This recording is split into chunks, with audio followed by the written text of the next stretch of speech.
Gold silver ಖರೀದಿದಾರರಿಗೆ good news. ಯುದ್ಧದ effect ಬಂಗಾರ ಬೆಳ್ಳಿ ರೇಟ್ ಮತ್ತೆ ಡೌನ್ ಆಗಿರುವಂತದ್ದು. ಗೋಲ್ಡ್ ಸಿಲ್ವರ್ ಖರೀದಿ ಮಾಡಬೇಕು ಅನ್ನೋರಿಗೆ ಇದೀಗ ಸೂಕ್ತ ಕಾಲ. ಗುಡ್ ನ್ಯೂಸ್ ಇದು. ಯುದ್ಧದ ಎಫೆಕ್ಟ್ ನಿಂದ ಬಂಗಾರ ಮತ್ತು ಬೆಳ್ಳಿಯ ರೇಟ್ ಅಲ್ಲಿ ಡೌನ್ ಆಗಿದೆ.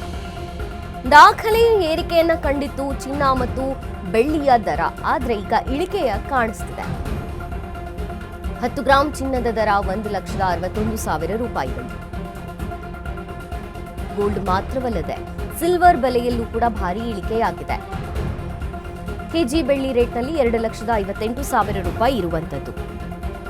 ದಿನದಿಂದ ದಿನಕ್ಕೆ ಇಳಿಕೆ ಕಾಣ್ತಿದೆ ಚಿನ್ನ ಮತ್ತು ಬೆಳ್ಳಿಯ ದರ.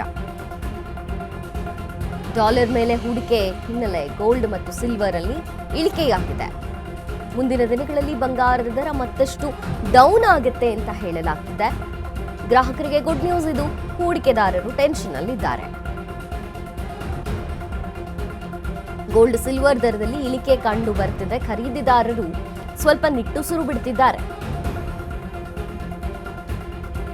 ಯುದ್ಧದ ಎಫೆಕ್ಟ್ನಿಂದ ಬಂಗಾರ ಮತ್ತು ಬೆಳ್ಳಿಯ ರೇಟ್ ಡೌನ್ ಆಗಿರುವಂತದ್ದು. ದಾಖಲೆಯ ಏರಿಕೆಯನ್ನ ಕಂಡಿತ್ತು ಚಿನ್ನ ಮತ್ತು ಬೆಳ್ಳಿಯ ದರ. ಆದ್ರೆ ಈಗ ಕ್ರಮೇಣ ಇಳಿಕೆ ಆಗ್ತಾ ಬರ್ತಿದೆ.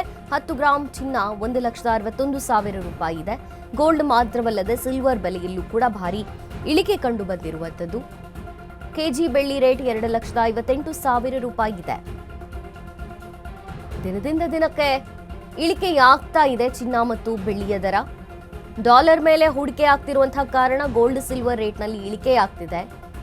ಮುಂದಿನ ದಿನಗಳಲ್ಲಿ ಬಂಗಾರದ ದರ ಮತ್ತಷ್ಟು ಡೌನ್ ಆಗುವಂತ ಸಾಧ್ಯತೆ ಇದೆ. ಬಂಗಾರ ಅಷ್ಟೇ ಅಲ್ಲ, ಬೆಳ್ಳಿಯ ದರದಲ್ಲೂ ಕೂಡ ಡೌನ್ ಆಗುತ್ತೆ.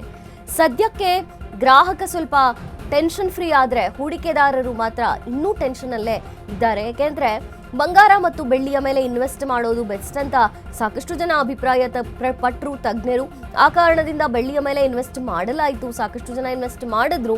ಆದ್ರೆ ದಿಢೀರಂತ ಈ ಇಳಿಕೆ ಇದೆಯಲ್ಲ, ಈ ಯುದ್ಧದ ಎಫೆಕ್ಟ್ ಕಾರಣದಿಂದ ಹತ್ತತ್ರ 3 ಲಕ್ಷ ಸಿಲ್ವರ್ ರೇಟ್ ತಲುಪಿತ್ತು. ಆದ್ರೆ ಕ್ರಮೇಣವಾಗಿ ಕಡಿಮೆ ಆಗ್ತಾ ಬಂತು. ಇವತ್ತಿನ ಮಟ್ಟಕ್ಕೆ ಗಮನಿಸೋದಾದ್ರೆ 2,58,000 ರೂಪಾಯಿ ಕೆಜಿ ಬೆಳ್ಳಿ ರೇಟ್.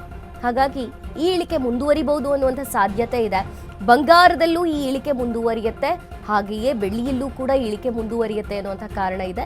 ಪರ್ಯಾಯವಾಗಿ ಹೂಡಿಕೆದಾರರು ಡಾಲರ್ ಮೇಲೆ ಈಗ ಹೂಡಿಕೆ ಮಾಡ್ತಾ ಇದ್ದಾರೆ. ಡಾಲರ್ ಹೂಡಿಕೆ ಆಗ್ತಿರೋದ್ರಿಂದ, ಅಲ್ಲಿ ಇನ್ವೆಸ್ಟ್ ಆಗ್ತಿರೋದ್ರಿಂದ ಈಗ ಬಂಗಾರ ಮತ್ತು ಬೆಳ್ಳಿಯ ಕ್ರೇಜ್ ಕಡಿಮೆ ಆಗಿದೆ. ಹೂಡಿಕೆದಾರ ಈಗ ಆಲ್ರೆಡಿ ಬಂಗಾರ ಮತ್ತು ಬೆಳ್ಳಿಯ ಮೇಲೆ ಸಿಕ್ಕಾಪಟ್ಟೆ ಇನ್ವೆಸ್ಟ್ ಮಾಡಿದ್ದೀವಿ ಅನ್ನುವಂಥ ಹೂಡಿಕೆದಾರರು ಟೆನ್ಷನ್ ಅಲ್ಲಿದ್ದಾರೆ. ಆದರೆ ಗ್ರಾಹಕ ದಿನದಿಂದ ದಿನಕ್ಕೆ ಬಂಗಾರ ಮತ್ತು ಬೆಳ್ಳಿಯ ರೇಟ್ ಇಳಿಕೆ ಆಗುವುದನ್ನು ಕಂಡು ಸ್ವಲ್ಪ ನಿಟ್ಟುಸಿರು ಬಿಡ್ತಿದ್ದಾನೆ. ದಾಖಲೆಯ ಏರಿಕೆಯನ್ನ ಕಂಡಿತು ಚಿನ್ನ ಮತ್ತು ಬೆಳ್ಳಿ ಕೂಡ.